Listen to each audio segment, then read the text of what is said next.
Hello everyone. Today I will talk about a AAAI 2020 paper called CONAN Complementary Pattern Augmentation for Rare Disease Detection. This is a joint work by Li Mengcui, Sidar Biswa, Lucas Glass, Greg Lever, myself, and Danica Xiao. The reason I picked this paper is recently my collaborator have reshared this paper for the Rare Disease Day. So I figured this may be a good time to give a short video about this paper. So this paper is about rare disease detection. You may not know rare disease is not so rare. So here's some stat about rare disease.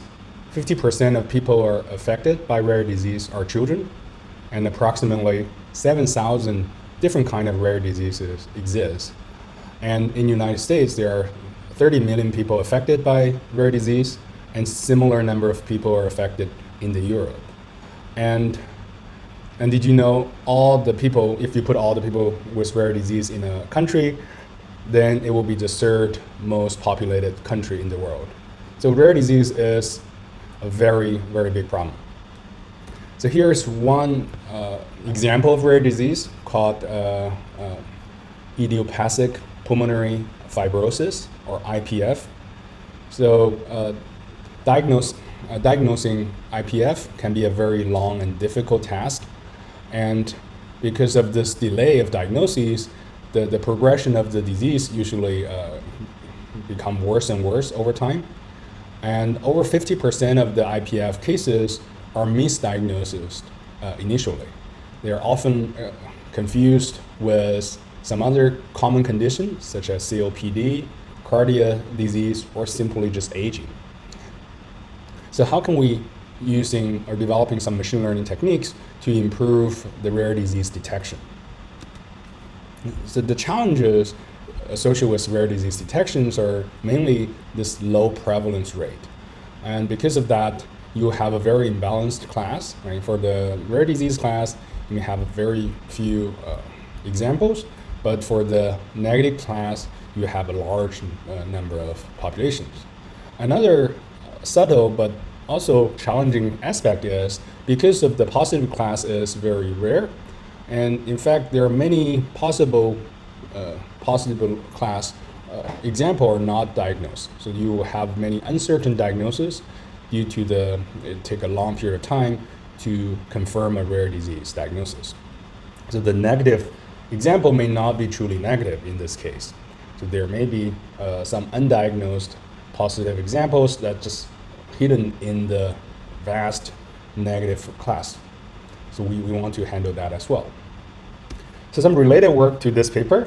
And when we first started this work, the first idea is there's a line of research called positive unlabeled learning, or PU learning.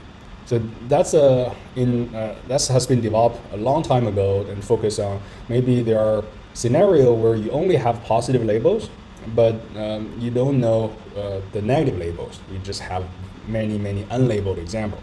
So we thought that may be a good setting for rare disease detection, because the confirmed positive cases, I mean people who have rare diseases, are the positive examples. Then the rest we consider maybe an unlabeled example.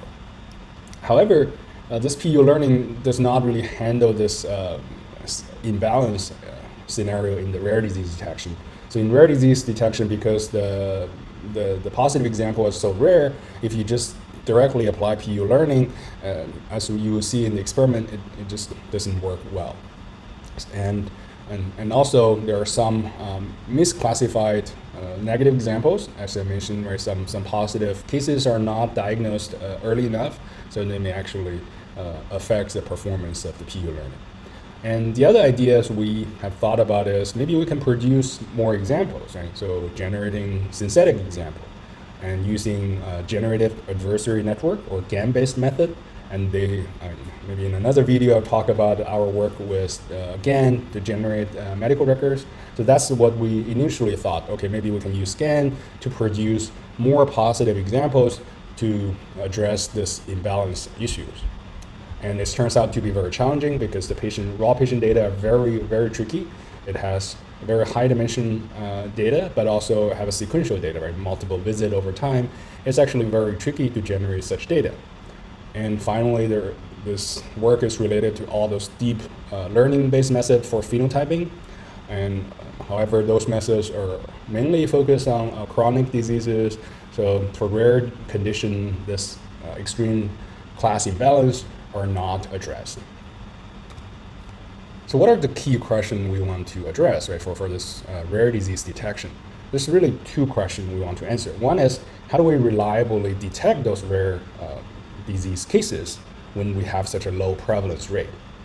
And the other aspect is, how do we leverage the patients that are not diagnosed with the rare disease, but possibly can have that diagnosis, right? Those uncertain cases. How do we leverage those to improve the detection performance?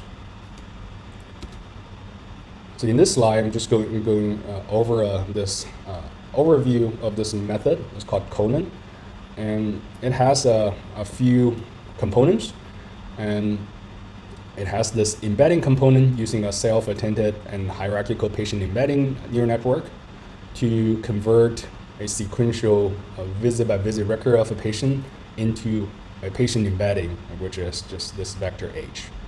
Then we have another components that based on GAN to produce additional patient embedding that are in the positive class to compensate the class imbalance. So want to produce more positive examples, and so that we can build a better classifier with a more balanced data set. And of course, this is done in an iterative fashion. So we have this disease cohort detector that has been used to decide which patients are in the positive class, which are in the negative class, but it also been used, that detector being used in this GAN component in order to produce the augmented patient embeddings. But the key idea behind this methods are the following two ideas. One is, instead of generating the raw data, which is very difficult because you have high-dimensional sequential data, we just want to generate patient embeddings, because patient embedding is a continuous kind of vectors and that are very well handled by GAN. So we want to just generate embedding instead. And the second idea is, since we have a large number of potentially negative embeddings, we don't have to generate things from scratch, right? So we can actually turn those negative embedding to the positive embeddings through some kind of transformation. So that's another idea behind this CONAN model. So next, I want to talk about some experiments we did with this method on two different data sets. One is this IPF data set, and the other one is for a different condition called inflammatory bowel disease, or IBD. And they have a different prevalence, right? This IPF is a truly rare disease, right? It has a prevalence rate of 0.04%. And in this data set, we have close to 10,000 positive examples, but 24 million negative examples. And they are actually quite a few visits for each patient. That's why this is kind of very important to model this longitudinal data.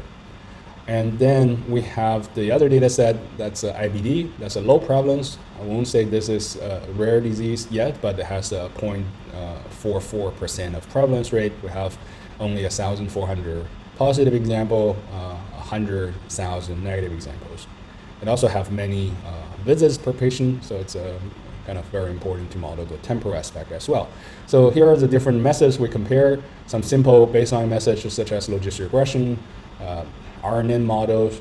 Then we have compared with a number of deep neural network-based phenotyping methods, and then some of this positive and label methods, and some GAN-based method.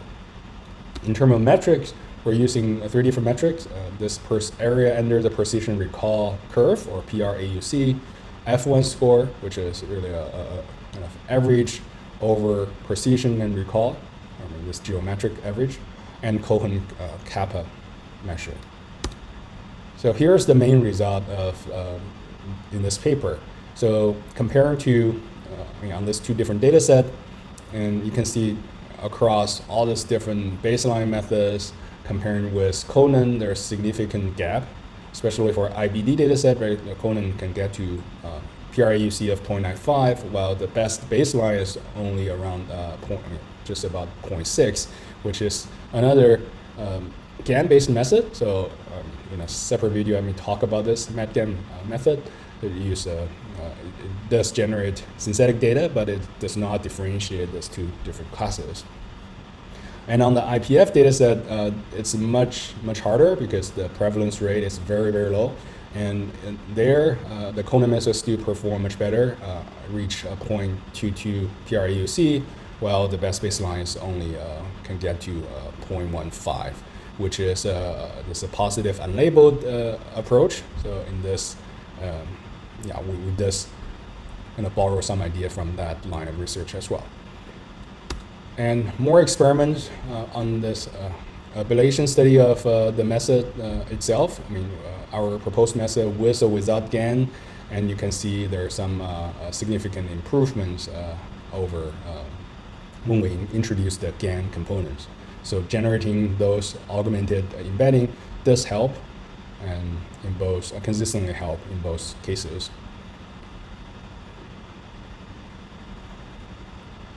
And a final experiment is about want to test what about early prediction, right? Since we have this longitudinal record over hundreds of visits, maybe if we can predict the patient will be diagnosed with this disease earlier, that will be more valuable, right?